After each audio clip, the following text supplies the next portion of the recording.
ഈ വാർത്താ മണിക്കൂറിലെ പ്രധാന റിപ്പോർട്ടുകളുമായി വാർത്താമഴ ആരംഭിക്കുന്നു. ഞാൻ എസ് വിജയകുമാർ. ആദായ നികുതിയിൽ വൻ ഇളവ് പ്രഖ്യാപിച്ചും മധ്യവർഗത്തെ കൂടെ നിർത്തിയും കേന്ദ്ര ബജറ്റ്. 12 ലക്ഷം രൂപ വരെ വാർഷിക വരുമാനമുള്ളവർക്ക് ആദായ നികുതി ഇല്ല. മധ്യ ഇടത്തരം കുടുംബങ്ങൾക്ക് ആഹ്ലാദമേകുന്ന പ്രഖ്യാപനമാണിത്. ആദായ നികുതി ഘടന ലളിതമാക്കുമെന്നും ഇതിനായി ബിൽ കൊണ്ടുവരുമെന്നും ധനമന്ത്രി നിർമ്മല സീതാരാമന്റെ പ്രഖ്യാപനം. We have periodically reduced their tax burden. Right after 2014, the nil tax slab was raised to 2.5 lakhs of rupees, which was further raised to 5 lakh rupees in 2019 and to 7 lakh rupees in 2023. This is reflective of our government's trust on the middle class taxpayers. I am now happy to announce that there will be no income tax payable up to income of 12 lakh rupees.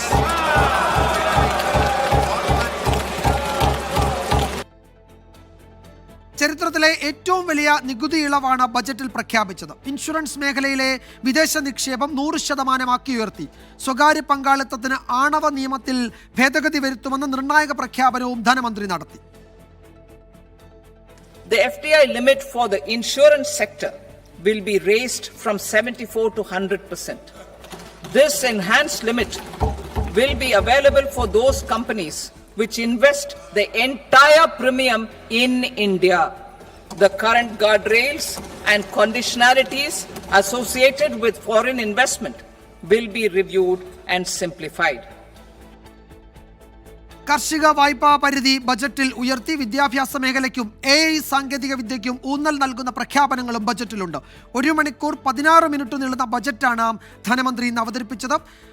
Balram Nedungadi ഡൽഹിയിൽ നിന്ന് മറ്റു വിശദാംശങ്ങളുമായി ചേരുന്നുണ്ട്. ബൽറാം, കഴിഞ്ഞ ബജറ്റിൽ, അതായത് ലോക്സഭാ തെരഞ്ഞെടുപ്പിന് മുമ്പ് അവതരിപ്പിച്ച ഇടക്കാല ബജറ്റിൽ ഇളവുകളൊന്നും നൽകിയിരുന്നില്ല. അന്ന് BJP പ്രതീക്ഷിച്ചത് ഇളവുകളൊന്നും നൽകാതെ അധികാരത്തിലേക്ക് സുഗമമായി വരാൻ പറ്റുമെന്നായിരുന്നു. പക്ഷേ അങ്ങനെ ആയിരുന്നില്ല. തെരഞ്ഞെടുപ്പ് ഫലം BJPക്ക് തിരിച്ചടി നേരിട്ടു. ഒരു കൂട്ടുകക്ഷി സർക്കാർ രൂപീകരിക്കേണ്ടി വന്നു. അതോടുകൂടി ജനങ്ങൾക്ക്, മധ്യവർഗത്തിന് ഇളവുകൾ നൽകുക, അവരെ കയ്യിലെടുക്കുക, അവരുടെ ആവശ്യങ്ങൾക്കനുസരിച്ച് പദ്ധതികൾ കൊണ്ടുവരിക എന്ന ഒരു പാഠമാണ് BJP പഠിച്ചത്. അതിൻ്റെ പ്രതിഫലനമാണോ ഈ മധ്യവർഗത്തെ കൂടെ നിർത്തുക എന്ന ഈ ബജറ്റിലെ ഏറ്റവും പ്രധാനപ്പെട്ട കാഴ്ചപ്പാട്?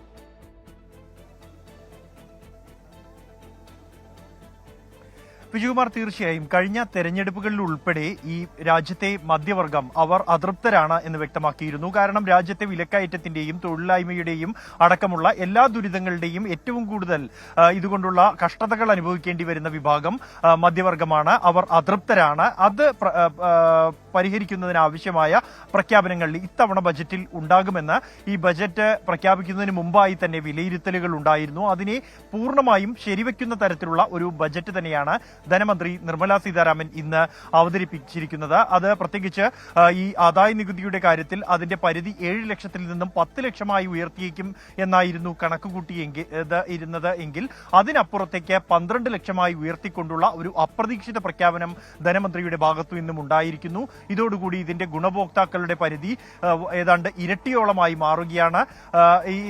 ഇതിലൂടെ വലിയൊരു അളവിൽ തന്നെ പണം മാർക്കറ്റിലേക്ക് ഇറക്കാൻ കഴിയും എന്നും പണത്തിന്റെ ചാക്രീകരണം വേഗത്തിലാക്കാൻ കഴിയുമെന്നാണ് സർക്കാർ കണക്കാക്കുന്നത്. ഇതോടൊപ്പം തന്നെയാണ് മറ്റ് MSME മേഖലകളിലുള്ള സഹായങ്ങളും കേന്ദ്ര സർക്കാർ ഈ ബജറ്റിന്റെ ഭാഗമായി തന്നെ പ്രഖ്യാപിച്ചിട്ടുണ്ട്. ഒട്ടേറെ മേഖലകൾക്ക് പുതിയ പ്രഖ്യാപനം. അത് പോസ്റ്റൽ വകുപ്പിന്റേതാണെങ്കിൽ പോലും പോസ്റ്റൽ വകുപ്പിനെ ഏറ്റവും വലിയ ലോജിസ്റ്റിക് സംവിധാനമാക്കി മാറ്റുമെന്നും രാജ്യത്തുള്ള 1.5 ലക്ഷത്തോളം പോസ്റ്റ് ഓഫീസുകൾ അതിനായി ഉപയോഗിക്കും എന്നതടക്കമുള്ള പ്രഖ്യാപനം ഈ ബജറ്റിന്റെ ഭാഗമായി ധനമന്ത്രി നടത്തിയിട്ടുണ്ട്. ഇതുകൂടാതെ കാർഷിക മേഖലയ്ക്കുള്ള പ്രഖ്യാപനങ്ങളും ബജറ്റിൽ ധനമന്ത്രി നടത്തിയിരിക്കുന്നു. കൂടാതെ പ്രത്യേകിച്ചും യുവാക്കൾ, അവർ തൊഴിലില്ലായ്മയും വിലക്കയറ്റവും അടക്കമുള്ള ദുരിതങ്ങൾ ഏറ്റവും കൂടുതലായി അനുഭവിക്കുന്ന ഒരു വിഭാഗമാണ്. അത് പരിഹരിക്കാനാണ് വായ്പകൾ, ചെറുകിട വായ്പകൾ, ഒപ്പം തന്നെ ചെറുകിട വ്യവസായ മേഖലയ്ക്കുള്ള പ്രോത്സാഹനം അടക്കമുള്ള പ്രഖ്യാപനങ്ങളായി ഉൾപ്പെടുത്തിയിരിക്കുന്നത്.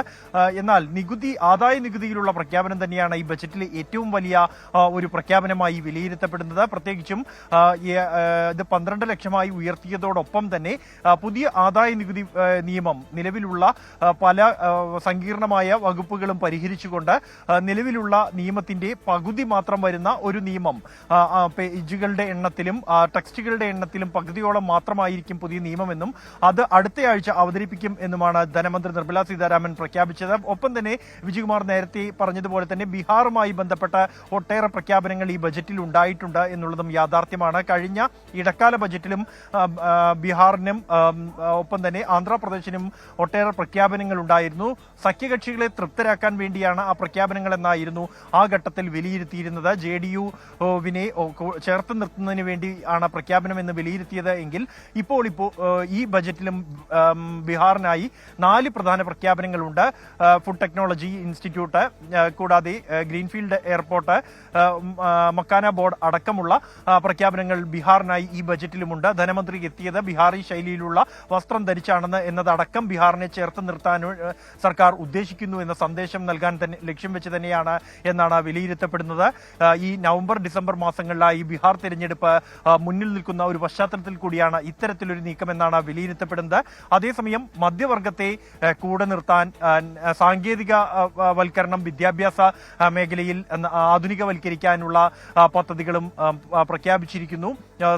ഹയർ സെക്കൻഡറി സ്കൂളുകളിൽ ബ്രോഡ്ബാൻഡ് കണക്ഷൻ അടക്കമുള്ള പ്രഖ്യാപനങ്ങളാണ് ധനമന്ത്രി ബജറ്റിൽ നടത്തിയിരിക്കുന്നത്. ഒപ്പം തന്നെ ഈ വിനോദസഞ്ചാര മേഖലയെ പ്രോത്സാഹിപ്പിക്കുന്നതിനായി രാജ്യത്തെ 50 ഇത്തരത്തിൽ വിനോദസഞ്ചാര കേന്ദ്രങ്ങളിൽ പ്രത്യേക പദ്ധതികളായി തന്നെ നടപ്പാക്കുമെന്നാണ് പ്രഖ്യാപിച്ചിരിക്കുന്നത്. ആ പ്രദേശങ്ങളുടെ പൂർണ്ണ വികസനം ലക്ഷ്യം വെച്ചുകൊണ്ട് ഹോം സ്റ്റേകൾ ഉൾപ്പെടെ പ്രോത്സാഹിപ്പിക്കുന്ന തരത്തിലുള്ള പദ്ധതിയാണ് ധനമന്ത്രി ബജറ്റിൽ പ്രഖ്യാപിച്ചിരിക്കുന്നത്. കേരളം കാത്തിരുന്ന പല കാര്യങ്ങളും, അത് പ്രത്യേകിച്ചും അതിലേക്ക് നമുക്ക് വരാം. നമുക്ക് ഓരോ കാര്യങ്ങളും വിശദമായി പരിശോധിക്കാം. ബൽറാം തുടരുക. മറ്റു ചില പ്രധാനപ്പെട്ട പ്രഖ്യാപനങ്ങൾ കൂടി നമുക്ക് പരിശോധിച്ചിട്ട് ഒരിക്കൽ കൂടി ബൽറാമിലേക്ക് വരാം. പ്രതീക്ഷിച്ചത് 10 ലക്ഷത്തിന്റെ ഇളവാണ്, പക്ഷേ 12 ലക്ഷത്തിന്റെ ഇളവാണ് ആദായ നികുതിയുടെ കാര്യത്തിൽ നൽകിയത്. ആദായ നികുതി നിയമം നിലയിൽ വന്നതിന് ശേഷമുള്ള ചരിത്രത്തിലെ ഏറ്റവും വലിയ നികുതി ഇളവ് എന്ന നിലയിലാണ് ഈ 12 ലക്ഷത്തിന്റെ ഇളവിനെ വിലയിരുത്തപ്പെടുന്നത്. അതിൻ്റെ ഏതൊക്കെ തരത്തിൽ അത് ഇനിയും നമ്മളുടെ ഈ നികുതിദായകരുടെ ദൈനംദിന ജീവിതത്തിൽ പ്രതിഫലിക്കുമെന്നതിൻ്റെയൊക്കെ വിവരങ്ങൾ വരാനിരിക്കുന്നതേ ഉള്ളൂ. മറ്റു ചില പ്രധാനപ്പെട്ട പ്രഖ്യാപനങ്ങൾ കൂടി ബജറ്റിലുണ്ട്. അതിലേക്ക് പോകാം ഒരിക്കൽ കൂടി. 36 ജീവൻ രക്ഷാ മരുന്നുകൾക്ക് വില കുറയും എന്നതാണ് മറ്റൊരു പ്രധാനപ്പെട്ട കാര്യം. ഈ മരുന്നുകളെ കസ്റ്റംസ് തീരുവയിൽ നിന്ന് ഒഴിവാക്കി. ക്യാൻസർ രോഗികൾക്ക് ഉൾപ്പെടെയുള്ളവർക്ക് ഈ പ്രഖ്യാപനം ആശ്വാസമാകും. To provide relief to patients, particularly those suffering from cancer, rare diseases, and other severe chronic diseases, I propose to add 36 life-saving drugs and medicines to the list of medicines fully exempted from basic custom duty.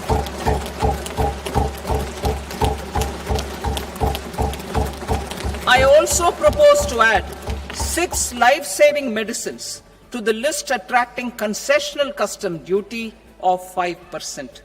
Full exemption and concessional duty will also respectively apply on the bulk drugs for manufacture of the above. ഇതുകൂടാതെ എല്ലാ ജില്ലാ ആശുപത്രികളിലും cancer സെന്ററുകൾ തുടങ്ങും എന്ന് ധനമന്ത്രി പറഞ്ഞു. നടപ്പ് സാമ്പത്തിക വർഷം 200 ക്യാൻസർ സെന്ററുകൾ സ്ഥാപിക്കും എന്നും ബജറ്റിൽ പ്രഖ്യാപനമുണ്ട്. 1 വർഷത്തിനുള്ളിൽ 10,000-ഉം 5 വർഷത്തിനുള്ളിൽ 75,000-ഉം മെഡിക്കൽ സീറ്റുകളും വർദ്ധിപ്പിക്കുമെന്നും ധനമന്ത്രി ബജറ്റ് പ്രസംഗത്തിൽ പറഞ്ഞു. Cancer centers in all district hospitals. Our government will facilitate setting up of daycare cancer centers in all district hospitals in the next 3 years. 200 centers will be established in 25-26 itself.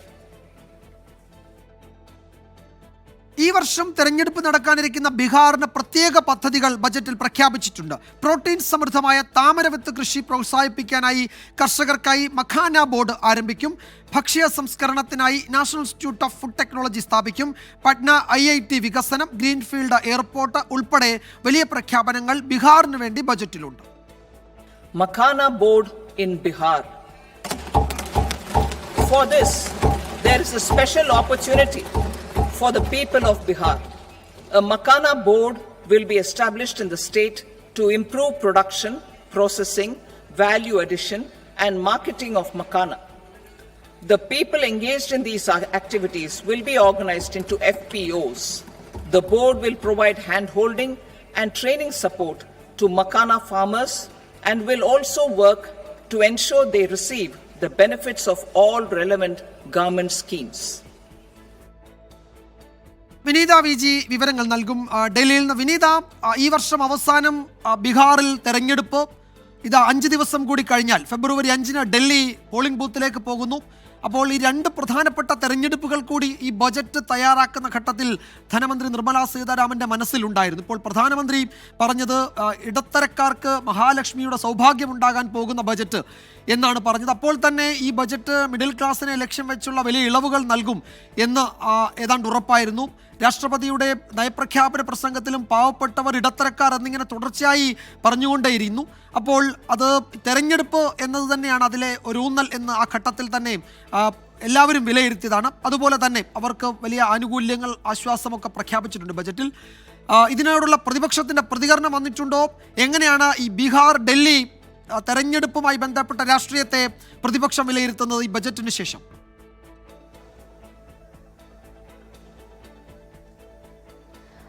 തീർച്ചയായും വിജയകുമാർ സൂചിപ്പിച്ചതുപോലെ തന്നെയാണ് ഇന്നലത്തെ നയപ്രഖ്യാപന പ്രസംഗത്തിലൊക്കെ നമ്മൾ വലിയ രീതിയിൽ പ്രതീക്ഷ മുന്നോട്ട് വെച്ചിട്ടുണ്ടായിരുന്നത്. ഇപ്പോൾ പ്രതിപക്ഷമടക്കം വലിയ ആരോപണങ്ങളുമായി രംഗത്തെത്തിയിട്ടുണ്ട്. അതിൽ കേരളത്തിൽ നിന്നുള്ള എംപിമാർ പറയുന്നത് കേരളം ഇതിനോടകം തന്നെ നിരവധി ആവശ്യങ്ങൾ, വയനാടിനെ ഉൾപ്പെടെയുള്ള നിരവധി ആവശ്യങ്ങൾ കേരളം മുന്നോട്ട് വെച്ചിട്ടുണ്ടായിരുന്നു. അതിലൊരൊറ്റ ആവശ്യം പോലും ഉണ്ടായില്ല എന്നുള്ളത് തന്നെയാണ്. കേരളത്തിന്റെ പേരെടുത്ത് എവിടെയും പരാമർശിച്ചിട്ടില്ല എന്നുള്ളതാണ്. അതിൽ ഏറ്റവും ഒരു ആനുകൂല്യം അല്ലെങ്കിൽ അത്തരത്തിലേക്ക് ഒരു ആശ്വാസകരം എന്ന് പറയുന്നത് ഈ മരുന്നുകൾക്ക് നികുതി ഇളവുമായി ബന്ധപ്പെട്ട് കൊണ്ടുവന്നിട്ടുള്ള ഒരു ഇളവ് മാത്രമാണ് അതിൽ ഒരു ആശ്വാസകരം എന്ന് പറയുന്നത്. മറ്റ് തരത്തിലേക്ക് നോക്കുമ്പോൾ കേരളത്തിന് ആശ്വസിക്കാനായി ഒന്നും തന്നെ ഇല്ല എന്നാണ് പ്രതിപക്ഷം ഇതിനോടകം തന്നെ മുന്നോട്ട് വെക്കുന്ന ആരോപണം. ഒപ്പം തന്നെ ബീഹാറിന് 4 പ്രധാനപ്പെട്ട പദ്ധതികളാണ് നൽകിയിരിക്കുന്നത്. അത് ഈ തെരഞ്ഞെടുപ്പിനെ മുന്നിൽ കണ്ടുകൊണ്ടാണെന്നും പറയുന്നുണ്ട്. ഒപ്പം തന്നെ ഇപ്പോൾ നമുക്ക് അല്പം മുൻപ് നമ്മളോട് സംസാരിച്ച ജോൺ ബ്രിട്ടാസ് അടക്കം പറയുന്നത് ഈ ഡൽഹി നിയമസഭാ തെരഞ്ഞെടുപ്പ് കൂടി മനസ്സിൽ കണ്ടുകൊണ്ടാണ് ഇങ്ങനെ ഒരു ബഡ്ജറ്റിൽ മധ്യവർഗത്തിനടക്കം വലിയ ആനുകൂല്യങ്ങൾ നൽകിയിരിക്കുന്നത് എന്നൊരു ആരോപണം കൂടി മുന്നോട്ട് വെക്കുന്നുണ്ട്. ബീഹാറിനെ സംബന്ധിച്ച് നോക്കുമ്പോൾ ബീഹാറിനെ ചേർത്ത് നിർത്തുന്നത് തന്നെയായിരുന്നു ഇന്നത്തെ ബജറ്റ് എന്ന് നമുക്ക് പറയേണ്ടി വരും. നേരത്തെ സൂചിപ്പിച്ചതുപോലെ 4 പ്രധാനപ്പെട്ട പദ്ധതികളാണ് ബീഹാറിനായി ഈ ബജറ്റിൽ വച്ചിരിക്കുന്നത്. അതിൽ മഖാന താമരവിത്തിന്റെ ഉൽപാദനം, അവിടുത്തെ ഈ നോൺ വെജിറ്റേറിയൻ കഴിക്കാത്ത ഈ സസ്യബുക്കുകളായിട്ടുള്ള സസ്യാഹാരം കഴിക്കുന്ന ആളുകൾ ഏറ്റവും കൂടുതലായി ഉപയോഗിക്കുന്ന ഒരു താമരവിത്താണ് അത് മഖാന താമരവിത്ത്. അത് പ്രോട്ടീൻ കലവറ എന്നൊക്കെയാണ് ബീഹാർ വിശേഷിപ്പിക്കുന്നത്. ഈ മഖാന താമരവിത്തിന്റെ ഉൽപാദനത്തിനായി പ്രത്യേക ഗവേഷണ കേന്ദ്രം അതിനായി അനുമതി നൽകിയിരിക്കുകയാണ്. ഒപ്പം തന്നെ ഈ മഖാന വിത്തിന്റെ വിതരണത്തിനും ഉൽപാദനത്തിനും അതിന്റെ സംഭരണത്തിനും ഒക്കെ തന്നെ ശക്തമാക്കുക എന്ന് ലക്ഷ്യം വെച്ചുകൊണ്ടാണ് അങ്ങനെ ഒരു പദ്ധതിയിലേക്ക് എത്തിയിരിക്കുന്നത്. ഒപ്പം ബീഹാർ ആസ്ഥാനമായുള്ള കലാകാരിയായ പത്മശ്രീ അവാർഡ് ജേതാവ് ദുലാരി ദേവി സമ്മാനിച്ച ഓഫ് വൈറ്റ് കൈത്തറി സാരി ധരിച്ചുകൊണ്ടാണ് ധനമന്ത്രി ഇന്ന് ഈ ബജറ്റ് അവതരിപ്പിക്കാനായി എത്തിയിട്ടുണ്ടായിരുന്നത്. അതുകൊണ്ട് തന്നെ ബീഹാറിനെ ചേർത്ത് നിർത്തിക്കൊണ്ടുള്ള ഒരു ബജറ്റ് എന്നത് പിന്നീട് ആ പ്രഖ്യാപനം കൂടി വന്നപ്പോൾ നമുക്ക് വ്യക്തമാകുന്നു എന്ന് തന്നെയാണ് നമുക്ക് മനസ്സിലാക്കാൻ കഴിയുന്നത്. ഒപ്പം തന്നെ ഈ national institute of food technology അതും ബീഹാറിനായി ഏർപ്പെടുത്തിയിട്ടുണ്ട്. കിഴക്കൻ മേഖലയിലെ ഭക്ഷ്യ സംസ്കരണ പ്രവർത്തനങ്ങൾക്ക് ഉത്തേജനം നൽകുന്നതിനായി ബീഹാറിൽ national institute of food technology ആരംഭിക്കും. അതിനായി പ്രത്യേക വിഹിതം പദ്ധതിയിൽ ഒരുക്കിയിട്ടുണ്ട്. ഒപ്പം തന്നെ ഈ ബീഹാർ ആൻഡ് കോസി കനാൽ ബീഹാറിലെ മിഥിലാഞ്ചൽ മേഖലയിൽ ഏതാണ്ട് 50,000 ഹെക്ടറിൽ പ്രയോജനപ്പെടുന്ന പടിഞ്ഞാറൻ കോസി കനാലിന് സാമ്പത്തിക സഹായം പ്രത്യേകമായി അനുവദിച്ചിട്ടുണ്ട്. IIT പട്ന വിപുലീകരിക്കുമെന്നും അറിയിച്ചിരിക്കുകയാണ് ധനമന്ത്രി. എന്നിങ്ങനെ പ്രധാനപ്പെട്ട 4 പദ്ധതികളാണ് ബീഹാറിന് നൽകിയിരിക്കുന്നത്. ഒപ്പം തന്നെ മധ്യവർഗത്തിനടക്കം വലിയ ആനുകൂല്യങ്ങളും ഒക്കെ നൽകുന്ന ആശ്വാസകരമാവുന്ന ചില പദ്ധതികൾ കൂടി ബജറ്റിലുണ്ട്. അതൊക്കെ തന്നെ ഈ ഡൽഹി തെരഞ്ഞെടുപ്പിനെ കൂടി മുന്നിൽ കണ്ടുകൊണ്ടാണ് എന്നാണ് ഇതിനോടകം തന്നെ പ്രതിപക്ഷം മുന്നോട്ട് വയ്ക്കുന്ന ഒരു ആരോപണം. പ്രധാനപ്പെട്ട 4 പദ്ധതികളാണ് ബീഹാറിന് വേണ്ടി നൽകിയിരിക്കുന്നത്. പക്ഷേ കേരളം ഇതിനോടകം ആവശ്യപ്പെട്ടിരിക്കുന്ന ഒരു ആവശ്യം പോലും അംഗീകരിച്ചിട്ടില്ല എന്നൊരു വിമർശനം കൂടി പ്രതിപക്ഷം ഇതിനോടകം മുന്നോട്ട് വയ്ക്കുകയാണ്. വിജയകുമാർ. യെസ്, വിനീത വി ജിയാണ് വിവരങ്ങൾ നൽകിയത്. ബജറ്റിന്റെ ഒരു രാഷ്ട്രീയ വിശകലനമാണ് അത്. ബീഹാറിന് വാരിക്കോരി കൊടുത്തിട്ടുണ്ട്. ഡൽഹിയിലെ മിഡിൽ ക്ലാസ്സിനെ വാരിപ്പുണരുന്നുണ്ട് ബജറ്റ്. കേരളം ഉൾപ്പെടെ മറ്റ് സംസ്ഥാനങ്ങൾ, കേരളം 24,000 കോടിയുടെ പ്രത്യേക പാക്കേജ് ആവശ്യപ്പെട്ടിരുന്നു. ബജറ്റിൽ അതിനെപ്പറ്റി പരാമർശമില്ല. മുണ്ടക്കൈ ചുരൽമല ദുരിതബാധിതരെ സഹായിക്കാനുള്ള കേന്ദ്ര സഹായം ബജറ്റിലൂടെ ഉണ്ടാകുമെന്ന് കരുതി. ബജറ്റ് പ്രസംഗത്തിൽ സൂചനകളൊന്നുമില്ല. അങ്ങനെ കേരളത്തിന് പ്രത്യേകമായ പദ്ധതികളൊന്നുമില്ല. അപ്പോൾ അതിനോടുള്ള രാഷ്ട്രീയ പ്രതികരണങ്ങൾ, കേരളത്തിലെ എംപിമാരുടെ പ്രതികരണങ്ങളൊക്കെ ഈ മണിക്കൂറുകളിൽ വന്നുകൊണ്ടേയിരിക്കുകയാണ്. അതിലേക്ക് നമ്മൾ വരുന്നതിന് മുമ്പ് ബജറ്റിലെ മറ്റു ചില പ്രഖ്യാപനങ്ങൾ കൂടി പരിശോധിക്കാം. ആർട്ടിഫിഷ്യൽ ഇന്റലിജൻസ് മേഖലയ്ക്ക് വമ്പൻ പദ്ധതിയുമായി കേന്ദ്ര ബജറ്റ്. AI വിദ്യാഭ്യാസത്തിന് 3 പ്രത്യേക കേന്ദ്രങ്ങൾ രാജ്യത്ത് തുടങ്ങും. Center of Excellence in AI for Education. I had announced 3 centers of excellence in artificial intelligence for agriculture, health and sustainable cities in 2023. Now a center of excellence in artificial intelligence for education will be set up with a total outlay of 500 crores. Balram തുടരുന്നുണ്ട്. ബൽറാം, ഈ കഴിഞ്ഞ ദിവസമാണ് അശ്വിനി വൈഷ്ണവ് പറഞ്ഞത് China അവരുടെ deep സീക്കിൽ ചെയ്തത് എന്താണോ അതിനേക്കാൾ മെച്ചപ്പെട്ട തരത്തിൽ 10 വർഷം കൊണ്ട് കുറഞ്ഞ നിക്ഷേപത്തിൽ ഇന്ത്യക്ക് AI മേഖലയിൽ മുന്നോട്ട് പോകാൻ കഴിയും, അതിനൊരു വലിയ പദ്ധതി തയ്യാറാക്കുന്നുണ്ട് IT മന്ത്രാലയം എന്ന് പറഞ്ഞു. അശ്വിനി വൈഷ്ണവ് പറഞ്ഞത് ഒരു പക്ഷേ ബജറ്റിലെ ഈ പ്രഖ്യാപനം വരാനിരിക്കുന്ന പശ്ചാത്തലത്തിൽ കൂടിയാണ്. ചൈനയെ മറികടക്കുക, അല്ലെങ്കിൽ ചൈന ഈ മേഖലയിൽ ഉയർത്തുന്ന അവരുടെ സാധ്യതകൾ കണ്ടെത്തുന്നതിനപ്പുറത്തേക്ക് പോവുക എന്നതാണോ ബജറ്റ് പ്രഖ്യാപനത്തിന്റെ ഈ വിഷയത്തിലെ ഊന്നൽ?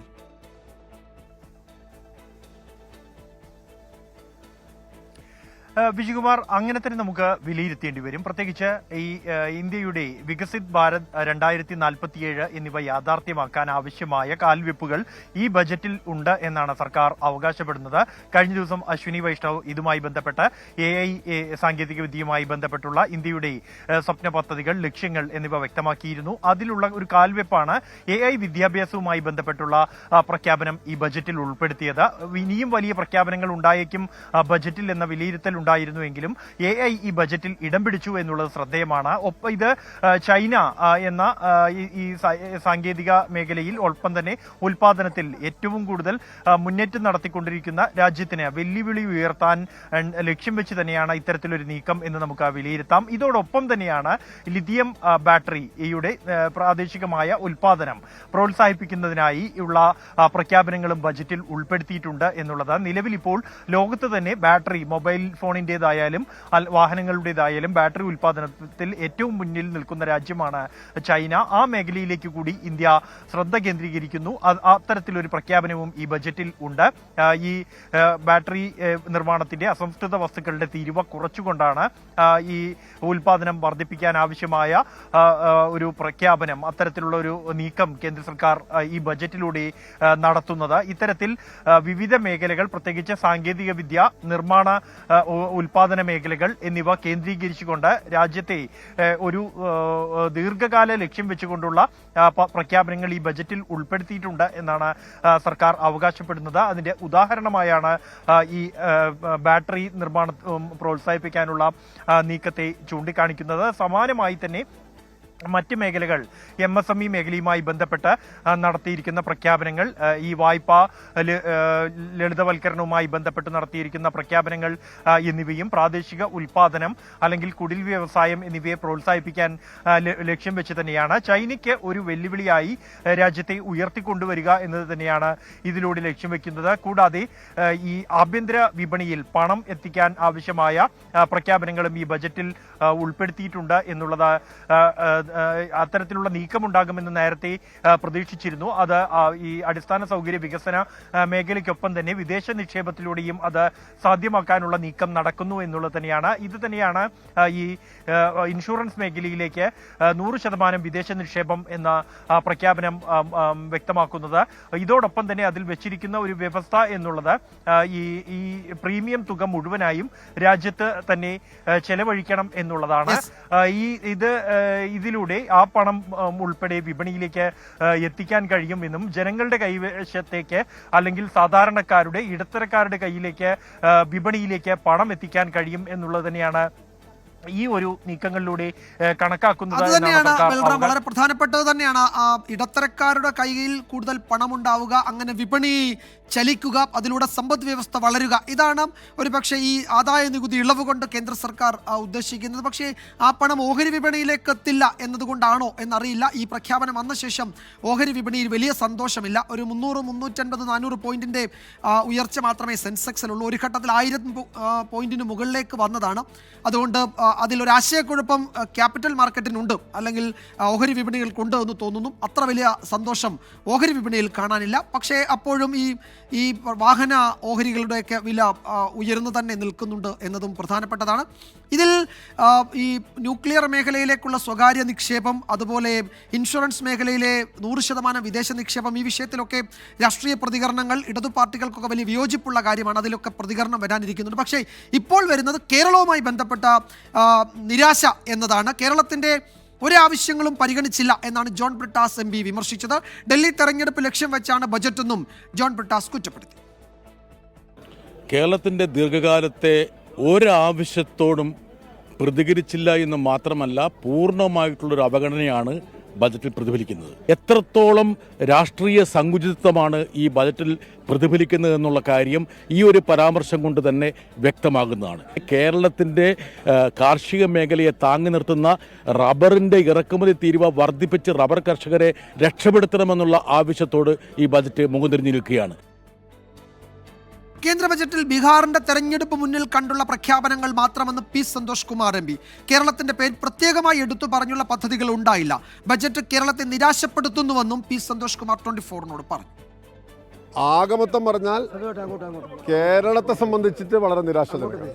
കേരളത്തെ സംബന്ധിച്ചിട്ട് കേരളം മുന്നോട്ട് വച്ചിരിക്കുന്ന ആവശ്യങ്ങളോടൊന്നും കാര്യമായൊരു പ്രതികരണവും കാണിച്ചില്ല എന്ന് വേണം ഇപ്പോൾ മനസ്സിലാക്കാൻ. പിന്നെ ഇതിൻ്റെ അനക്സർ നമ്മൾ വിശദമായിട്ട് പരിശോധിക്കേണ്ടതുണ്ട്. പക്ഷേ പൊതുവിൽ എലക്ഷൻ ലാക്കായിക്കൊണ്ടുള്ളൊരു തെരഞ്ഞെടുപ്പാണ്, ഒരു ബജറ്റാണ്. അതിൽ ബീഹാറിന് പ്രത്യേകമായിട്ട് ധാരാളം കാര്യങ്ങൾ, അവരുടെ IIT, മഖാന ബോർഡ് തുടങ്ങിയ നിരവധി ആവശ്യങ്ങൾ എടുത്തു മുന്നോട്ട് വെച്ചു. ഗ്രീൻഫീൽഡ് എയർപോർട്ടുകൾ.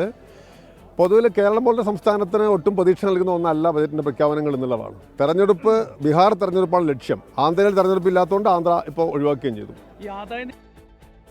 ദക്ഷിണേന്ത്യൻ സംസ്ഥാനങ്ങളോട് ബജറ്റിൽ പൂർണ്ണമായ അവഗണനയെന്ന് NK പ്രേമചന്ദ്രൻ MP. നിയമസഭാ തെരഞ്ഞെടുപ്പ് മുന്നിൽ കണ്ടുള്ള രാഷ്ട്രീയമാണ് ബജറ്റിലെന്നും NK പ്രേമചന്ദ്രൻ പറഞ്ഞു. കേരളം ഉൾപ്പെടെയുള്ള തെക്കൻ ഇന്ത്യൻ സംസ്ഥാനങ്ങളോടുള്ള കനത്ത അവഗണനയും അതുപോലെ നിഷേധാത്മകമായിട്ടുള്ള നിലപാടുമാണ് ബഡ്ജറ്റ് പ്രസംഗത്തിൽ നിന്ന് മനസ്സിലാക്കാൻ കഴിയുന്നത്. അത് സങ്കുചിതമായ ഇലക്ടറൽ തെരഞ്ഞെടുപ്പ് താല്പര്യം മാത്രം മുന്നിൽ വെച്ചുകൊണ്ടാണ് BJP ഈ ബഡ്ജറ്റ് ഇപ്പോൾ അവതരിപ്പിച്ചിട്ടുള്ളത് എന്നുള്ളത് വ്യക്തമാണ്. കർഷകർക്കുള്ള വായ്പാ പരിധി ബജറ്റിൽ ഉയർത്തി. 3 ലക്ഷത്തിൽ നിന്ന് 5 ലക്ഷമായാണ് കിസാൻ ക്രെഡിറ്റ് പരിധി ഉയർത്തിയത്. 100 ജില്ലകൾ കേന്ദ്രീകരിച്ച് കാർഷിക ഉൽപാദനം ത്വരിതപ്പെടുത്തുമെന്നും ധനമന്ത്രി നിർമ്മല സീതാരാമൻ പറഞ്ഞു. Kisan credit cards facilitate short-term loans for 7.7 crore farmers, fishermen and dairy farmers. The loan limit under modified interest subvention scheme will be enhanced from 3 lakh rupees to 5 lakh rupees for loans taken through the KCC. ബജറ്റിലെ കൂടുതൽ പ്രതികരണങ്ങൾ, രാഷ്ട്രീയ വിമർശനങ്ങൾ, പ്രഖ്യാപനങ്ങളോടുള്ള രാഷ്ട്രീയ പാർട്ടികളുടെ പ്രതികരണങ്ങളിലേക്കൊക്കെ നമ്മൾ വരുന്നു. അതിനു മുമ്പ് ഈ ബീഹാറിലെ മഖാനയ്ക്കായി ബജറ്റിൽ പ്രത്യേക ബോർഡ് തന്നെ പ്രഖ്യാപിച്ചിരിക്കുകയാണ് ധനമന്ത്രി നിർമ്മല സീതാരാമൻ.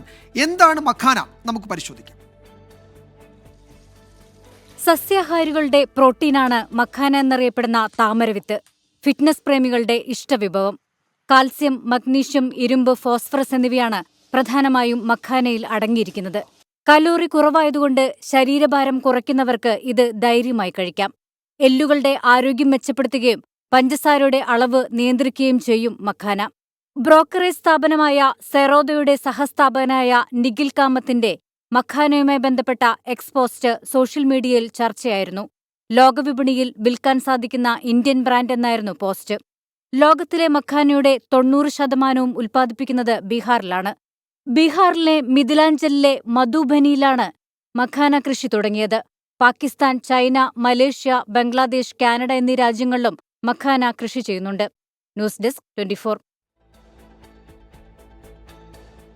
ബജറ്റിലെ ബിഹാറി പെരുമ അവസാനിക്കുന്നില്ല. മധുബനി ചിത്രങ്ങളുള്ള സാരി ധരിച്ചാണ് ധനമന്ത്രി നിർമ്മല സീതാരാമന്റെ ബജറ്റ് അവതരണം. പത്മശ്രീ ജേതാവ് ദുലാരി ദേവിയാണ് ക്രീം നിറത്തിലുള്ള സാരി ധനമന്ത്രിക്ക് സമ്മാനിച്ചത്. ബീഹാറിലെ മിഥില മേഖലയിലെ തനത് കലാശൈലിയാണ് മധുബനി.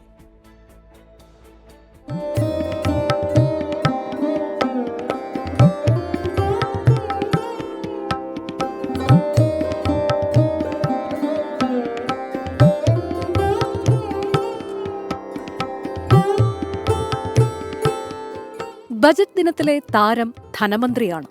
നിർമ്മല സീതാരാമൻ ബജറ്റ് അവതരിപ്പിച്ചപ്പോഴെല്ലാം അവർ ധരിച്ച സാരിയും ചർച്ചയായിട്ടുണ്ട്.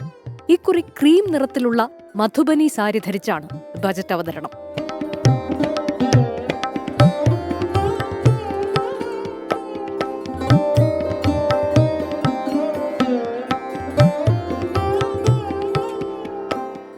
പരമ്പരാഗത ഗോൾഡൻ ബോർഡറുള്ള സാരി.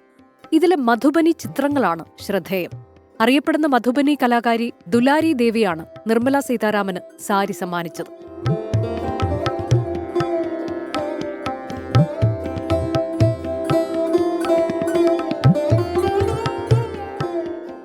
നിർമ്മല സീതാരാമനുമായുള്ള കൂടിക്കാഴ്ചയിലാണ് മധുബനി സാരി ധരിച്ച് ബജറ്റ് അവതരിപ്പിക്കണമെന്ന ആവശ്യം ദുലാരി പറഞ്ഞത്.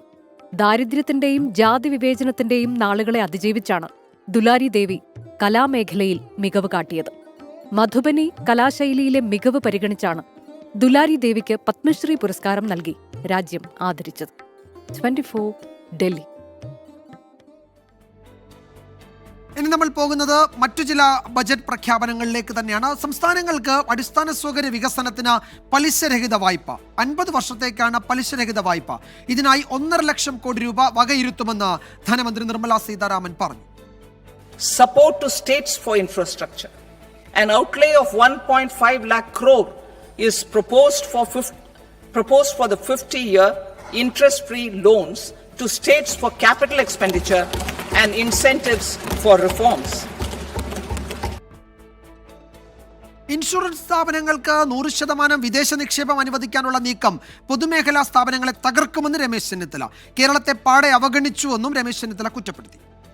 ഇന്ത്യയുടെ സാമ്പത്തിക മുരടിപ്പ് മാറ്റാനോ തൊഴിൽരഹിതരായ ചെറുപ്പക്കാർക്ക് ആശ്വാസം പകരാനോ ഉള്ള ശക്തമായ നടപടികളില്ല എന്നുള്ളതാണ് എനിക്ക് കാണാൻ കഴിഞ്ഞത്.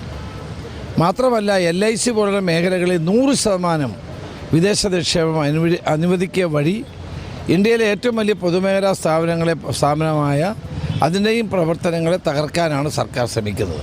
തെരഞ്ഞെടുപ്പ് നോക്കിക്കണ്ടുകൊണ്ടുള്ള ആ നടപടികളാണ് പലപ്പോഴും ഈ ഗവൺമെൻറ് സ്വീകരിക്കുന്നത്. അതിപ്പോഴും ആവർത്തിച്ചുകൊണ്ടിരിക്കുകയാണ്. പ്രായോഗിക അർത്ഥത്തിൽ വരുമ്പോൾ ജനങ്ങൾക്കൊരു ആശ്വാസം കിട്ടാത്ത ബഡ്ജറ്റാണ് എന്ന് വേണം പറയാൻ. മുണ്ടക്കൈ പുനരധിവാസത്തിന് ബജറ്റിൽ ഒന്നുമില്ലെന്ന് കോൺഗ്രസ് നേതാവ് കെ മുരളീധരൻ. ആദ്യമായി കേരളത്തിൽ നിന്നൊരു BJP അംഗം ലോക്സഭയിൽ ഉണ്ടായിട്ടും ബജറ്റിൽ ഒരു പരിഗണനയും ലഭിച്ചില്ലെന്നും കെ മുരളീധരൻ കുറ്റപ്പെടുത്തി. ഇത് ഇലക്ഷൻ സംബന്ധിച്ച ബഡ്ജറ്റുകളാണ് ഇപ്പോഴും അവതരിപ്പിക്കുന്നത്. ഇന്ത്യയുടെ യാഥാർത്ഥ്യം മനസ്സിലാക്കി ബഡ്ജറ്റ് അവതരിപ്പിക്കാൻ ഈ 8 ബഡ്ജറ്റിൽ നിർമ്മല സീതാരാമന് കഴിഞ്ഞിട്ടില്ല. ദാരിദ്ര്യ നിർമ്മാർജ്ജനം നടത്തണമെങ്കിൽ അതനുസരിച്ച് ഇന്ത്യയിലെ ജനങ്ങൾ ഒന്നായി കാണണം. അതിന് പകരം ജാതിയുടെയും മതത്തിൻ്റെയും പേരിൽ ജനങ്ങളെ പലതട്ടിൽ കാണുന്ന ഒരു സർക്കാരിന് ദാരിദ്ര്യ നിർമ്മാർജ്ജനം പൂർണ്ണമാക്കാൻ കഴിയില്ല. അത് അവരുടെ കയ്യിൽ പോണ്ട. അല്ലാണ്ട് വെറുതെ മൈക്കിനെ വിളിച്ച് പ്രസംഗിച്ചാൽ പോരാ. അത് യാഥാർത്ഥ്യമാവണമെങ്കിൽ ഇന്ത്യയായിട്ട് കാണണം, ഒന്നായി കാണണം. അത് കാണാൻ നരേന്ദ്രമോദിക്കും കഴിയുന്നില്ല, നിർമ്മല സീതാരാമനും കഴിയുന്നില്ല. ബജറ്റ് കേരളത്തെ പൂർണ്ണമായി അവഗണിച്ചെന്ന് മുസ്ലിം ലീഗ് നേതാവ് PK കുഞ്ഞാലിക്കുട്ടി. ഇത്രയും നിരാശാജനകമായ ബജറ്റ് ഇതിനു മുൻപുണ്ടായിട്ടില്ല എന്നും അദ്ദേഹം പറഞ്ഞു. വയനാടിന് പോലും ഇല്ല. മാത്രമല്ല കേരളത്തെ സംബന്ധിച്ചിടത്തോളം ഇത്ര നിരാശ ആവേണ്ട ഒരു ബഡ്ജറ്റ് ഇതിനു മുമ്പുണ്ടായില്ല. ഇവരുടെ ബഡ്ജറ്റിൽ തന്നെ ഇതിനു മുമ്പുള്ള ഒന്നും ഇത്ര നിരാശയായിരുന്നില്ല. കേരളം എന്നത് അവരുടെ ചിന്തയിലില്ല, അവരെ മനസ്സിലുമില്ല, അവരെ ഭൂപടത്തിലുമില്ല. കേരളം ഒരു പരിപൂർണ അവഗണന തന്നെ. രാജ്യം കണ്ട ഏറ്റവും വലിയ ഒരു പ്രളയ ദുരന്തം ഉണ്ടായിട്ട് പോലും ഒരു 10 പൈസ അവർ കൊടുത്തിട്ടില്ല. ഇപ്പോൾ അതിന് ശേഷം വരുന്ന ഫസ്റ്റ് ബഡ്ജറ്റിലെങ്കിലും എന്തെങ്കിലുമൊക്കെ എല്ലാവരും പ്രതീക്ഷിച്ചു. ഇതോടുകൂടി ഉറപ്പിക്കാം കേരളത്തിനെ അവർ പൂർണ്ണമായും അവഗണിക്കുകയാണ് എന്നുള്ളത്. ബജറ്റിനെ പറ്റിയുള്ള കൂടുതൽ രാഷ്ട്രീയ പ്രതികരണങ്ങളൊക്കെ വന്നുകൊണ്ടിരിക്കുകയാണ്. മറ്റൊരു പ്രധാനപ്പെട്ട പ്രഖ്യാപനം കൂടി ബജറ്റിലുണ്ട്. 8 കോടി കുഞ്ഞുങ്ങൾക്കായി പോഷകാഹാരത്തിന് പ്രത്യേക പദ്ധതി തുടങ്ങുമെന്ന് ധനമന്ത്രി പറഞ്ഞു. ഗ്രാമീണ വിദ്യാലയങ്ങളിൽ ബ്രോഡ്ബാൻഡ് കണക്ടിവിറ്റി ലഭ്യമാക്കും. കുട്ടികളുടെ ചിന്താശേഷി ശക്തിപ്പെടുത്താൻ രാജ്യത്തെ സ്കൂളുകളിൽ അഡൽട്ട് ടിങ്കറിംഗ് ലബോറട്ടറികൾ സ്ഥാപിക്കുമെന്നും ധനമന്ത്രി പറഞ്ഞു. The second gene bank with 10 lakh germ plasm lines will be set up for future food and nutritional security. This will provide conservation support to both public and private sectors for genetic resources. സംസ്ഥാനങ്ങളുടെ പങ്കാളിത്തത്തോടെ രാജ്യമെങ്ങും 50 tourism പദ്ധതികൾ നടപ്പാക്കുമെന്ന് ബജറ്റിൽ പ്രഖ്യാപനം. ശ്രീബുദ്ധനുമായി ബന്ധപ്പെട്ട സ്ഥലങ്ങൾക്ക് പ്രത്യേക പരിഗണന നൽകും. ഹോം സ്റ്റേകൾക്ക് മുദ്രാ വായ്പ ലഭ്യമാക്കും. Medical tourism with heal in India പദ്ധതിയും ബജറ്റിൽ പ്രഖ്യാപിച്ചു.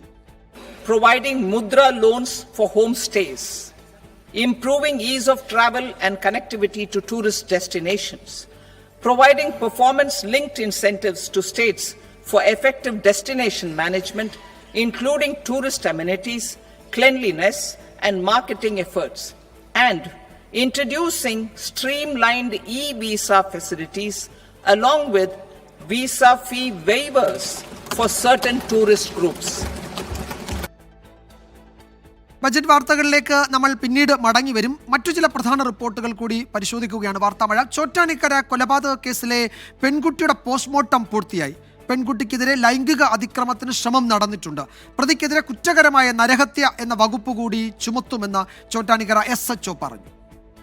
സ്ട്രാങ്കുലേഷൻ ആണ്, പക്ഷേ പ്രതി ശ്വാസം മുട്ടിച്ചിട്ടുണ്ട്. അതുപോലെ തന്നെ സെക്ഷൽ അറ്റംപ്റ്റ് നടന്നിട്ടുണ്ട്. കൂടുതലായിട്ടുള്ള ലാബ് റിസൾട്ടും കൂടി വന്നിട്ട് ബാക്കി കാര്യങ്ങളുമായിട്ട് കുറ്റകരമായ നരഹത്യ എന്നുള്ള രീതിയിലാണ് മുന്നോട്ട് പോകുന്നത്. ബാക്കി കൂടുതലായിട്ടും കുറച്ചും കൂടി കാര്യമായിട്ട് ലാബ് റിസൾട്ടും കൂടി കൂട്ടിയിട്ട് ബാക്കി അന്വേഷണം മുന്നോട്ട് പോകും. ദേഹമാസാലും പല രീതിയിലുണ്ട്. മർദ്ദനമായിട്ടുണ്ട്. അറിയില്ല. ബ്രെയിൻ ഡെത്ത് ഓൾറെഡി തന്നെ സംഭവിച്ചിട്ടുണ്ടായിരുന്നു. അതുകൊണ്ട് തന്നെ വെന്റിലേറ്ററിൽ പോയത്. അപ്പോൾ ബ്രെയിൻ ഡെത്ത് ആദ്യമേ തന്നെ സംഭവിച്ചിട്ടുണ്ട്. ആ ഒരു കൃത്യസമയത്തുള്ള മെഡിക്കൽ എയ്ഡ് കൊടുക്കാത്തതാണ് പ്രധാനമായിട്ടും ബ്രെയിൻ ഡെത്ത് സംഭവിക്കാനുള്ള റീസൺ. വിഷ്ണു സുരേഷ് വിവരങ്ങൾ നൽകും കൊച്ചിയിൽ നിന്ന്. വിഷ്ണു, ഈ പ്രതി ഈ കുട്ടിക്ക് വൈദ്യ സഹായം നൽകുന്നതിന് തടസ്സമായി നിന്നു. എത്രയോ മണിക്കൂറുകൾ അബോധാവസ്ഥയിൽ ആ വീട്ടിനുള്ളിൽ കുട്ടി കഴിഞ്ഞു എന്ന് ഇന്നലെ തന്നെ പോലീസ് പറയുന്നുണ്ടായിരുന്നു. അപ്പോൾ അതൊക്കെ കണക്കിലെടുത്താണോ ഈ കുറ്റകരമായ നരഹത്യ എന്ന വകുപ്പ് കൂടി ചേർക്കുന്നത്? അതിനപ്പുറത്തേക്ക് ഒരു കൊലപാതകം, ഒരു 302 അതുകൂടി ചേർക്കാൻ സാധിക്കുമോ എന്നതിലായിരിക്കുമോ ഇനി നിയമോപദേശം തേടുന്നത് പോലീസ്?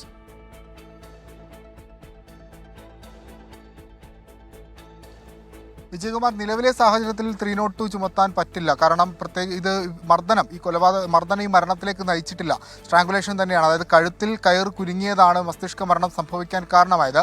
എന്നാൽ അതിലേക്ക് നയിച്ചത് ഈ വൈദ്യസഹായം വൈകിയതാണ്. 15 മണിക്കൂറോളമാണ് ആ പെൺകുട്ടി ആ വീട്ടിൽ വെള്ളം പോലും ലഭിക്കാതെ കിടന്നത്. ഈ പ്രതിയായ അനൂപ് ഇങ്ങനൊരു സംഭവം നടന്നിട്ടുണ്ടെന്ന് മറ്റാരോടും പറഞ്ഞില്ല. അതുതന്നെയാണ് വൈദ്യസഹായം വൈകാനുള്ള കാര്യം. ആ വകുപ്പ് അടക്കം അനൂപിനെതിരെ ചുമത്തും. കുറ്റകരമായ നരഹത്യ ചുമത്തി അടുത്ത ദിവസം കോടതിയിൽ റിപ്പോർട്ട് നൽകും. ബാക്കി വകുപ്പുകൾ ചുമത്തുന്നത് പോസ്റ്റ്മോർട്ടം റിപ്പോർട്ട്, വിശദമായ പോസ്റ്റ്മോർട്ടം റിപ്പോർട്ട് ലഭിച്ച ശേഷമായിരിക്കും. കുട്ടി ലൈംഗിക അതിക്രമ അല്ലെങ്കിൽ അത്തരം ശ്രമം ഈ പ്രതിയുടെ ഭാഗത്തുനിന്ന് ഉണ്ടായിട്ടുണ്ട്. നേരത്തെ തന്നെ റേപ്പിന് വകുപ്പ് ഇട്ടിരുന്നു. ഇനിയുള്ളത് ഈ കുറ്റകരമായ നരഹത്യ അടക്കം വകുപ്പുകൾ ചുമത്തുന്നതാണ്. പോസ്റ്റ്മോർട്ടം നടപടികൾ പൂർത്തിയായിട്ടുണ്ട്. മൃതദേഹം അല്പസമയത്തിനകം തന്നെ കളമശ്ശേരി മെഡിക്കൽ കോളേജിൽ നിന്ന് കുട്ടിയുടെ വീട്ടിലേക്ക് കൊണ്ടുപോകും. അവിടെ 1 മണിക്കൂറോളം പൊതുദർശനമുണ്ട്. 3 മണിയോടുകൂടിയാണ് പള്ളിയിൽ സംസ്കാരം നടക്കുക. നാടിനെ ഞെട്ടിച്ച ഒരു വലിയ മർദ്ദനവും അതിനെ തുടർന്നുള്ള മരണമൊക്കെയാണ് സംഭവിച്ചത്. പോലീസിനെ സംബന്ധിച്ചിടത്തോളം ഇനി പ്രതിക്ക് പരമാവധി ശിക്ഷ ഉറപ്പിക്കുക എന്നുള്ളതാണ്. അതുമായി ബന്ധപ്പെട്ടുള്ള നടപടികളൊക്കെ പോലീസ് ആരംഭിച്ചിട്ടുണ്ട്. പ്രതിയെ ഒരു ദിവസം കൂടി കസ്റ്റഡിയിൽ വാങ്ങി വിശദമായി ചോദ്യം ചെയ്യുക. അത് പ്രധാനമായും മറ്റാർക്കെങ്കിലും ഈ കേസിൽ പങ്കുണ്ടോ എന്നുള്ളത് ഒരു സാധൂകരിക്കുന്നത് വേണ്ടിയാണ്. ഒപ്പം ചില ലഹരി ഇടപാടുകളുമായി ബന്ധപ്പെട്ടുള്ള സംശയങ്ങളൊക്കെ ഉയർന്നിട്ടുണ്ട്. ആ ഒരു പശ്ചാത്തലം കൂടി പ്രതിയോട് ചോദിച്ചറിയും. അടുത്ത ദിവസം തന്നെ പ്രതിക്കായുള്ള കസ്റ്റഡി അപേക്ഷ നൽകും. നിലവിൽ പോസ്റ്റ്മോർട്ടം റിപ്പോർട്ടിലെ പ്രധാനപ്പെട്ട കണ്ടെത്തലുകൾ ഇങ്ങനെയാണ്. കുട്ടിക്കെതിരെ ലൈംഗിക അതിക്രമ ശ്രമം നടന്നിട്ടുണ്ട്. സ്ട്രാങ്കുലേഷൻ തന്നെയാണ് പ്രധാനപ്പെട്ട മരണകാരണം. ശരീരത്തിലുടനീളം ഈ മർദ്ദനമേറ്റ പാടുകളുണ്ട്. വിജയകുമാർ. പ്രതിക്കെതിരെ കുറ്റകരമായ നരഹത്യ എന്ന വകുപ്പ് കൂടി ചുമത്തുമെന്നാണ് SHO പറഞ്ഞത്. അതിനപ്പുറത്തേക്ക് കൂടുതൽ വകുപ്പുകൾ ചുമത്താൻ കഴിയുമോ എന്നത് വിശദമായ പോസ്റ്റ്മോർട്ടം റിപ്പോർട്ടും ലാബ് റിപ്പോർട്ടും കിട്ടിയ ശേഷമായിരിക്കും. അതിനുശേഷം നിയമോപദേശം കൂടി തേടും. വിഷ്ണു സുരേഷാണ് വിവരങ്ങൾ നൽകിയത് കൊച്ചിയിൽ നിന്ന്. ആലപ്പുഴ മാന്നാർ ചെന്നിത്തലയിൽ വൃദ്ധരായ അച്ഛനമ്മമാരെ മകൻ ചുട്ടുകൊന്നു. ചെന്നിത്തല കോട്ടമുറിയിലെ 92-കാരൻ രാഘവനെയും ഭാര്യ 84 വയസ്സുള്ള ഭാരതിയെയുമാണ് വീടിന് തീയിട്ട് ചുട്ടുകൊന്നത്. സ്വത്ത് എഴുതി നൽകാത്തതിന്റെ പകയാണ് കൊലപാതകത്തിന് കാരണമെന്നാണ് മകൻ വിജയന്റെ കുറ്റസമ്മതം.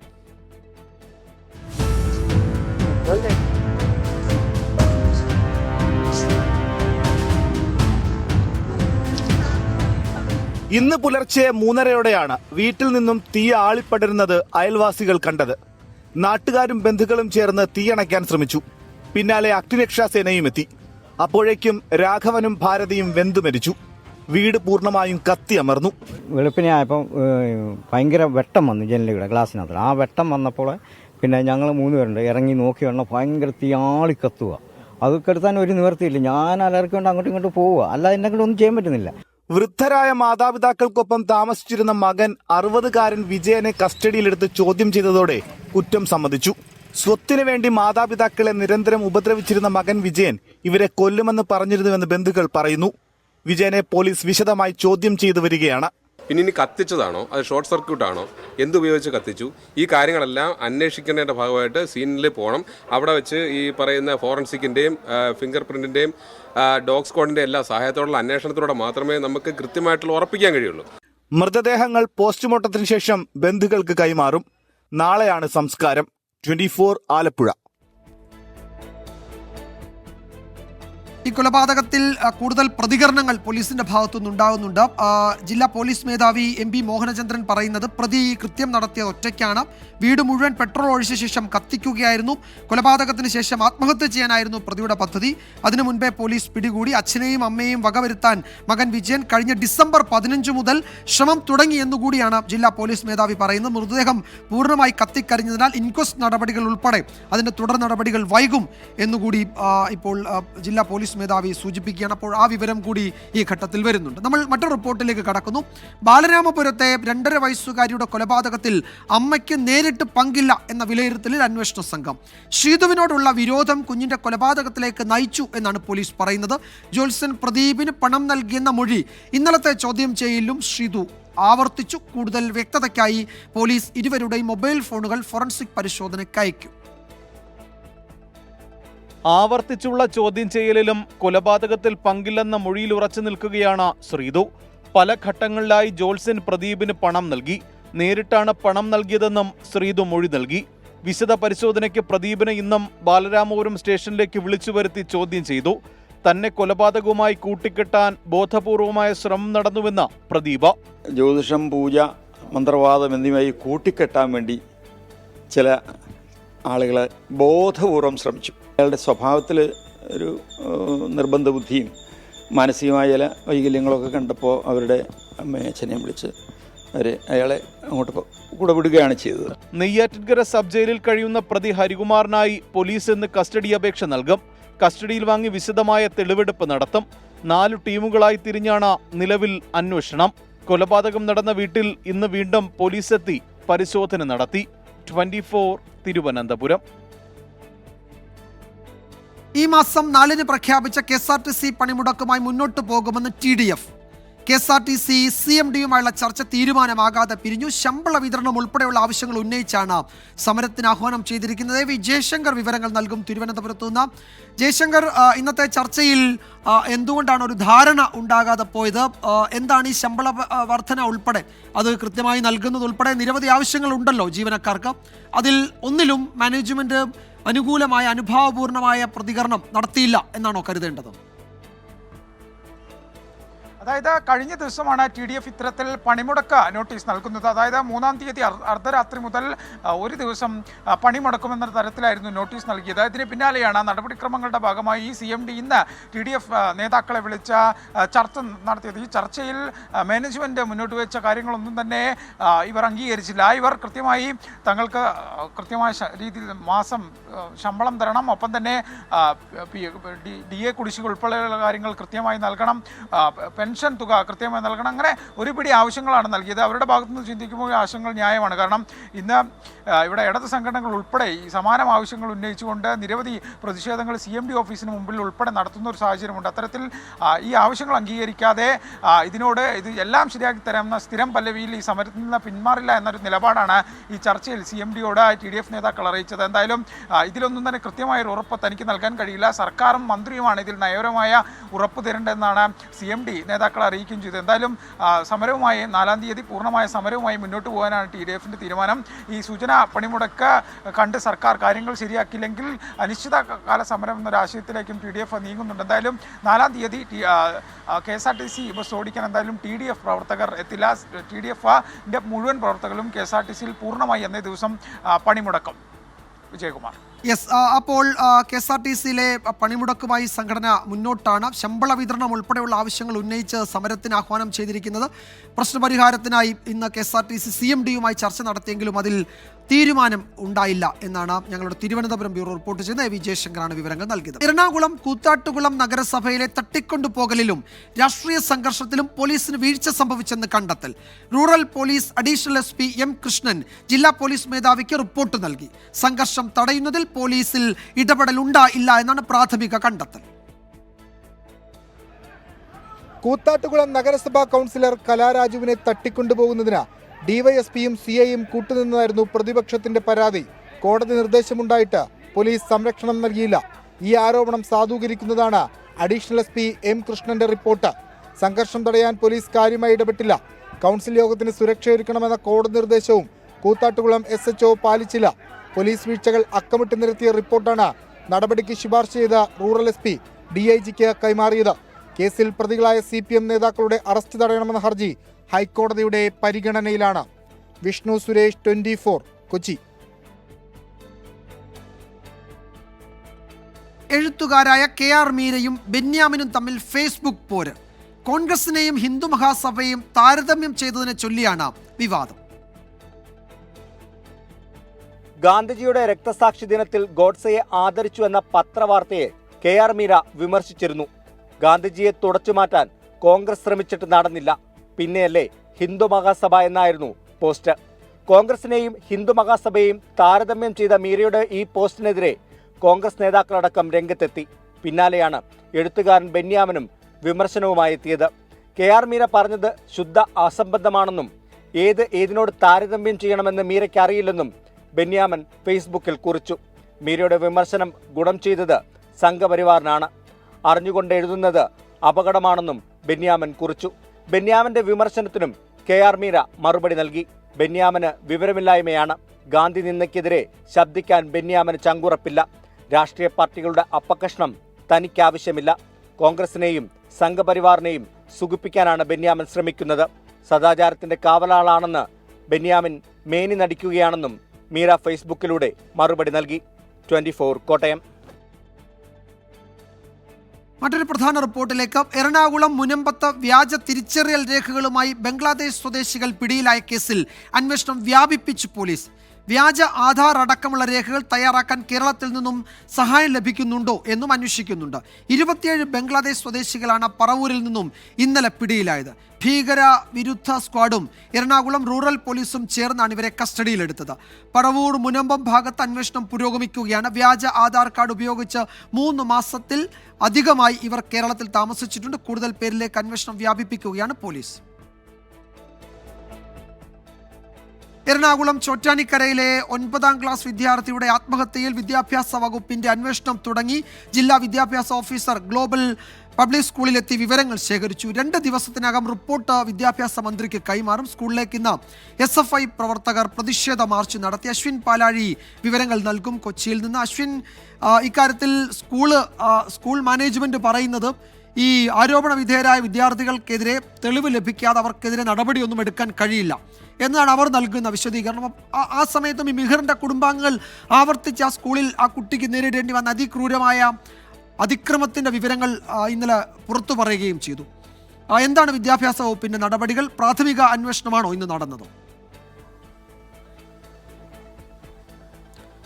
വിജയകുമാർ, കഴിഞ്ഞ ദിവസം വിദ്യാഭ്യാസ മന്ത്രി തന്നെ ഈ കാര്യവുമായി ബന്ധപ്പെട്ടൊരു നിർദ്ദേശം നൽകിയിരുന്നു. എത്രയും വേഗം ഒരു അന്വേഷണം നടത്തി ഇതിന്റെ കാര്യാവസ്ഥകൾ ബോധിപ്പിക്കണം എന്നുള്ളതായിരുന്നു നിർദ്ദേശം. ആ നിർദ്ദേശത്തിന്റെ അടിസ്ഥാനത്തിലാണ് ഇന്ന് ജില്ലാ വിദ്യാഭ്യാസ വകുപ്പിന്റെ പരിശോധന ഗ്ലോബൽ സ്കൂളിൽ നടന്നത്. ജില്ലാ വിദ്യാഭ്യാസ ഓഫീസർ നേരിട്ടെത്തിയാണ് സ്കൂൾ മാനേജ്മെന്റുമായി സംസാരിച്ചത്. ഇതിന്റെ CCTV-കളടക്കം പരിശോധിക്കണം എന്നുള്ളൊരു ആവശ്യമാണ് ജില്ലാ വിദ്യാഭ്യാസ വകുപ്പ് നൽകിയത്. അതുമായി ബന്ധപ്പെട്ടുള്ള പരിശോധനകളിലേക്ക് അടുത്ത ദിവസം കടക്കും. 2 ദിവസത്തിനകം ഇതിന്റെ സമഗ്ര റിപ്പോർട്ട് വിദ്യാഭ്യാസ മന്ത്രിക്ക് തന്നെ കൈമാറാനാണ് നിർദ്ദേശം നൽകിയിരിക്കുന്നത്. എന്തായാലും അത് നാളെ വൈകുന്നേരത്തോടു കൂടി തന്നെ നൽകും എന്നുള്ളതാണ് അദ്ദേഹം അറിയിച്ചിരിക്കുന്നതും. ഒപ്പം അല്പസമയം മുമ്പാണ് SFIയുടെ പ്രതിഷേധ മാർച്ച് ഈ സ്കൂളിന് മുന്നിൽ നടന്നത്. അവർ മാനേജ്മെന്റുമായി SFIയുടെ ജില്ലാ നേതാക്കൾ സംസാരിക്കുകയും ചെയ്തിട്ടുണ്ട്. അന്വേഷണവുമായി പൂർണ്ണമായും സഹകരിക്കും എന്നുള്ളൊരു ഉറപ്പ് SFIക്കും സ്കൂൾ മാനേജ്മെന്റ് നൽകിയിട്ടുണ്ട്. അപ്പം ഈ വിദ്യാർത്ഥികൾ, മറ്റ് വിദ്യാർത്ഥികൾ ക്യാമ്പസിലുണ്ട്. അവരെല്ലാം മാനസികമായി പല പ്രശ്നങ്ങളും ഈ ആത്മഹത്യക്ക് ശേഷം നേരിടുന്നു. അതുകൊണ്ട് തന്നെ സർക്കാർ തലത്തിൽ നിന്നുള്ള ഒരു കൗൺസിലിംഗ് വിദ്യാർത്ഥികൾക്ക് നൽകണം എന്നുള്ളൊരു ആവശ്യം SFI നേതാക്കൾ മാനേജ്മെന്റിന് മുന്നിൽ വെച്ചിട്ടുണ്ട്. അതടക്കമുള്ള കാര്യങ്ങൾ പോകും. ഒപ്പം ഈ കുട്ടിയുടെ അമ്മ നാളെ പോലീസിന് മുന്നിൽ എത്തുകയും ചെയ്യുന്നുണ്ട്. വിജയകുമാർ, ശരി, 2 ദിവസത്തിനകം റിപ്പോർട്ട് വിദ്യാഭ്യാസ മന്ത്രിക്ക് കൈമാറും. സമഗ്ര അന്വേഷണത്തിനാണ് വിദ്യാഭ്യാസ മന്ത്രി നേരത്തെ പൊതുവിദ്യാഭ്യാസ ഡയറക്ടർക്ക് നിർദ്ദേശം നൽകിയത്. അശ്വിൻ പാലാഴിയാണ് വിവരങ്ങൾ നൽകിയത്.